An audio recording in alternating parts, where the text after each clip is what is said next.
13 अगस्त 1972 पाकिस्तान के रावलपिंडी में मौजूद एक कड़ी सुरक्षा वाले प्रिजनर ऑफ वॉर यानी पीओडब्ल्यू कैंप में वो रात इतिहास बनने वाली थी। यही वो कैंप था जहां 1971 के भारत पाकिस्तान युद्ध के बाद भारतीय वायुसेना के 12 पायलटों को बंदी बनाकर रखा गया था।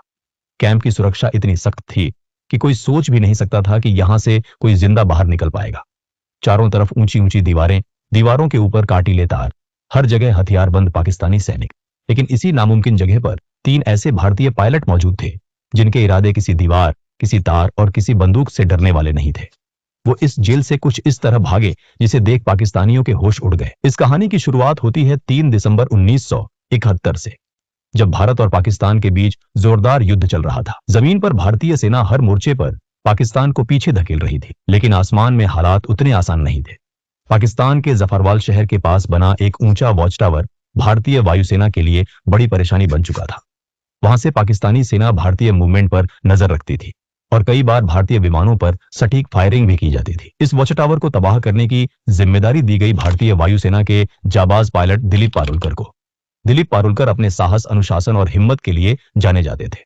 उन्हें पता था कि मिशन आसान नहीं है, लेकिन देश के लिए यह जोखिम उठाना जरूरी था। 10 दिसंबर 1971 को दिलीप पारुलकर अपने सुखोई 7 फाइटर जेट के साथ मिशन पर निकले। जैसे ही वो वॉच टावर के पास पहुंचे, पाकिस्तान की एंटी एयरक्राफ्ट गनों ने जबरदस्त फायरिंग शुरू कर दी। गोलियां सीधे उनके जेट की तरफ आ रही थी। कुछ ही पलों में उनका विमान बुरी तरह डैमेज हो गया। हालात बिगड़ते देख पारुलकर ने बिना समय गवाए इजेक्ट किया। उनकी जान तो बच गई, लेकिन किस्मत ने उन्हें दुश्मन की जमीन पर उतार दिया। जमीन पर उतरते वक्त पारुलकर पहले से घायल थे। दर्द से जूझते हुए वो खुद को संभाल ही रहे थे कि आसपास के पाकिस्तानी आम लोग वहां जमा होने लगे। भीड़ दुश्मन दुश्मन चिल्लाने लगी। देखते ही देखते लोगों ने उन्हें पीटना शुरू कर दिया। उनका सामान छीन लिया गया। चोट, थकान और मारपीट की वजह से पारुलकर वहीं बेहोश हो गए।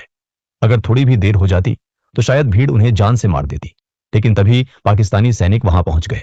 सैनिकों ने भीड़ को हटाया और कहा, यह जिंदा हमारे ज्यादा काम का है। इस तरह दिलीप पारुलकर को मौत के मुंह से निकालकर हिरासत में ले लिया गया। जब पारुलकर को होश आया तो उन्होंने खुद को एक अंधेरी, तंग और सीलन भरी कोठरी में बंद पाया। सामने एक पाकिस्तानी अधिकारी खड़ा था। उसने कागज और पेंसिल उनकी तरफ बढ़ाए और कहा, आदमपुर एयरबेस का नक्शा बनाओ। आदमपुर एयरबेस भारतीय वायुसेना का एक बेहद अहम ठिकाना था। पारुलकर ने तुरंत मना कर दिया। इसके बाद शुरू हुआ टॉर्चर का सिलसिला। आखिरकार भारी दबाव में आकर पारुलकर ने नक्शा बना दिया। पाकिस्तानी अधिकारी बहुत खुश हुआ, लेकिन कुछ देर बाद वो गुस्से में वापस लौटा। असल में पारुलकर ने आदमपुर एयरबेस का नहीं, बल्कि मुंबई एयरपोर्ट का नक्शा बना दिया था। गुस्से में अधिकारी ने सजा सुना दी। पूरी रात कोठरी के एक कोने में खड़े रहना होगा। एक गार्ड को आदेश दिया गया कि अगर पारुलकर बैठे तो तुरंत गोली मार दी जाए। पूरी रात पारुलकर खड़े रहे। शरीर जवाब दे रहा था, लेकिन गार्ड को उन पर तरस आ गया। उसने धीरे से कहा, सुबह तक बैठ जाओ, अगर कोई आएगा तो मैं खास दूंगा, तब तुम खड़े हो जाना। इसके बाद कई रातें पारुलकर ने उसी अंधेरी कोठरी में बिताई। लगातार टॉर्चर हुआ, लेकिन उन्होंने अपने मुंह से कुछ नहीं निकाला। आखिरकार पाकिस्तानी अधिकारी भी थक गए और कुछ दिनों बाद उन्हें बाकी भारतीय बंदियों के साथ एक ही कैंप में डाल दिया गया। यही था रावलपिंडी का पीओडब्ल्यू कैंप, जहां भारतीय वायुसेना के 12 पायलट कैद थे। यहां पारुलकर को पता चला कि बाकी साथियों के साथ भी ऐसा ही बर्ताव हुआ था। सबने दर्द सहा था, लेकिन किसी का हौसला नहीं टूटा था। इस कैंप के इंचार्ज थे उस्मान हामिद। वो भारतीय पायलटों के साथ सम्मान से पेश आते थे। हालांकि कई पाकिस्तानी अधिकारियों को ये बात बिल्कुल पसंद नहीं थी। उसी उस्मान हामिद ने भारतीय पायलटों को एक कैसेट प्लेयर और एक एटलस दिया।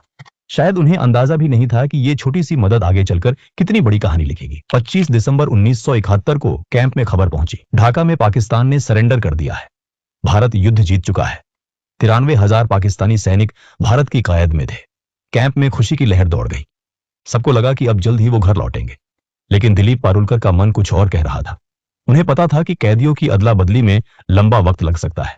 उन्होंने साथियों से कहा, अगर हम यहां बैठे रहे तो शायद सालों लग जाए, क्यों ना हम खुद ही रास्ता निकालें। पहली बार किसी ने उनका साथ नहीं दिया, लेकिन पारुलकर हार मानने वाले नहीं थे। उनके दिमाग में एक बीज पड़ चुका था, आजादी का बीज, और यही बीज आने वाले महीनों में एक ऐसी योजना में बदलने वाला था जो रावलपिंडी की दीवारों को हिला देने वाली थी। 25 दिसंबर 1971 के बाद रावलपिंडी पीओडब्ल्यू कैंप में एक अजीब सी खामोशी फैल गई थी। बाहर की दुनिया में जंग खत्म हो चुकी थी, लेकिन इन 12 भारतीय पायलटों के लिए लड़ाई अभी बाकी थी। सबको उम्मीद थी कि भारत और पाकिस्तान के बीच युद्धबंदियों की अदला बदली जल्द होगी, लेकिन दिन बीतते गए, हफ्ते गुजर गए और कोई ठोस खबर नहीं आई।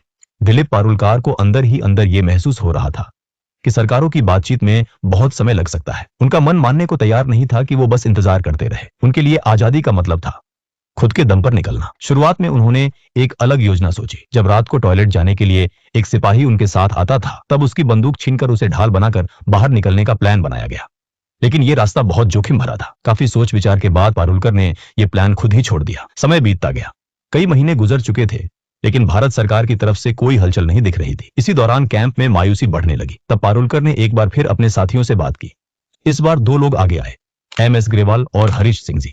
तीनों ने तय किया कि अगर किस्मत ने मौका दिया है तो वो उसका इस्तेमाल जरूर करेंगे। अब शुरू हुआ असली प्लान। सबसे पहले उन्होंने कैंप के इंचार्ज उस्मान हदीद द्वारा दिए गए एटलस को ध्यान से पढ़ना शुरू किया। रात रात भर वो नक्शे देखते, रास्ते समझते और संभावनाएं तलाशते। प्लान साफ था। जेल से निकलने के बाद सीधे भारत पाकिस्तान बॉर्डर जाना बहुत खतरनाक था, क्योंकि युद्ध के बाद वहां सुरक्षा बेहद सख्त थी। इसलिए उन्होंने तय किया कि वो पहले अफगानिस्तान की तरफ जाएंगे और वहां से किसी तरह भारत पहुंचेंगे। अगला कदम था सही सेल चुनना। उन्हें ऐसा सेल चाहिए था जो कैंप की बाहरी दीवार के सबसे पास हो, जहां गार्ड कम आते जाते हो। काफी निरीक्षण के बाद उनकी नजर पड़ी सेल नंबर 4 पर। लेकिन उस सेल में शिफ्ट होना आसान नहीं था। यहीं पर पारुलकर की समझदारी काम आई। उनका व्यवहार गार्ड्स के साथ हमेशा ठीक रहा था। धीरे धीरे उनकी कुछ सिपाहियों से जान पहचान हो गई थी। उसी का फायदा उठाकर उन्होंने रिक्वेस्ट डाली और आखिरकार पारुलकर, ग्रेवाल और हरीश सिंह जी को सेल नंबर 4 में शिफ्ट कर दिया गया। इस सेल में पहले से एक और भारतीय पायलट मौजूद थे, विद्याधर शंकर चाटी। चाटी भागने के प्लान में शामिल नहीं होना चाहते थे, लेकिन वो इन तीनों की मदद करने को तैयार थे और यही मदद आगे चलकर बेहद अहम साबित होने वाली थी। अब असली चुनौती थी दीवार में सुरंग बनाना। सेल की दीवार लगभग 18 इंच मोटी थी। बिना किसी औजार के इसे तोड़ना नामुमकिन था, लेकिन किस्मत एक बार फिर उनके साथ थी। किसी तरह उन्होंने एक कैंची और एक स्क्रू ड्राइवर चुरा लिया। हर रात ठीक 12 बजे से 1 बजे तक बेड के नीचे जाकर काम शुरू होता। एक आदमी दीवार कुरेदता, बाकी 3 पहरा देते। दीवार से निकलने वाली मिट्टी और सीमेंट को बेड के नीचे छुपा दिया जाता। सुरक्षा बढ़ाने के लिए उन्होंने सेल के अंदर लगे बल्ब का फ्यूज उड़ा दिया, ताकि गार्ड ठीक से देख ना सके। जेल में बल्ब बदलने की प्रक्रिया लंबी थी और इसका फायदा इन तीनों को मिला। एक रात खतरा बहुत करीब आ गया। एक गार्ड ने बाहर से झांक कर देखा और उसे लगा कि सेल में सिर्फ 3 पायलट हैं, जबकि उस वक्त हरीश सिंह जी बेड के नीचे थे। गार्ड ने आवाज लगाई, लेकिन तीनों ने सोने का नाटक किया। गार्ड भागकर इंचार्ज उस्मान हामिद को बुलाने गया। उसी पल सिंह जी चुपचाप बाहर निकले और लेट गए। जब उस्मान हामिद आए और चारों पायलटों को देखा, तो उन्होंने गार्ड को ही डांट दिया। दिन बीतते गए, हफ्ते महीनों में बदल गए। दीवार की ईंटों से सीमेंट निकाला जाता, फिर ईंटों को वैसे ही वापस लगा दिया जाता। बाहर से देखने पर सब सामान्य लगता था। साथ ही उन्होंने भागने के बाद के लिए तैयारी शुरू कर दी। हर कैदी को हर महीने 57 रुपये मिलते थे। इन्हीं पैसों से तीनों ने ड्राई फ्रूट्स, कंडेंस्ड मिल्क और जरूरी सामान इकट्ठा किया।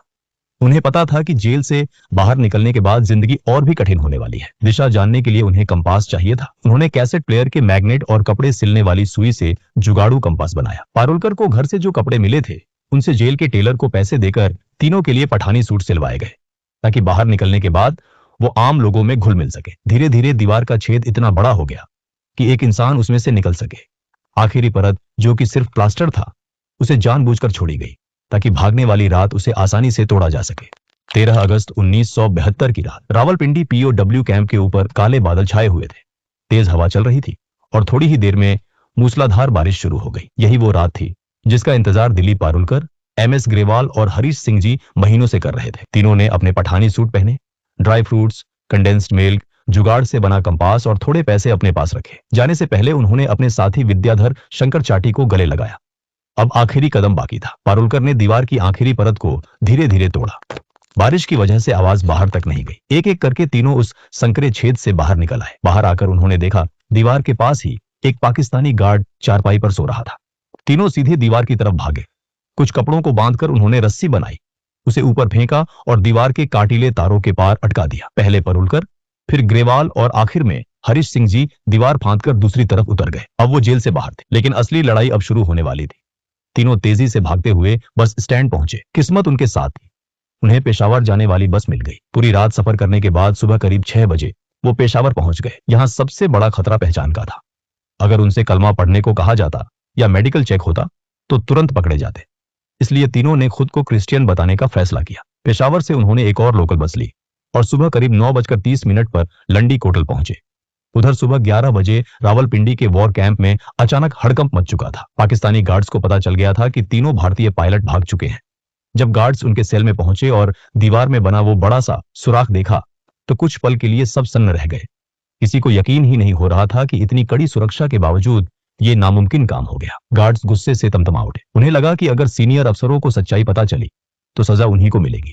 इसी गुस्से और डर में उन्होंने सोचा कि विद्याधर शंकर चाटी, जिन्होंने इन तीनों की मदद की थी, उन्हें गोली मार दी जाए। फिर सीनियर्स को यह बताया जाए कि चाटी भी भागने की कोशिश कर रहे थे, इसलिए मजबूरी में उन्हें मारना पड़ा। लेकिन सीनियर अफसरों को जल्दी ही साफ जानकारी मिल गई कि असल में कितने कैदी भागे हैं।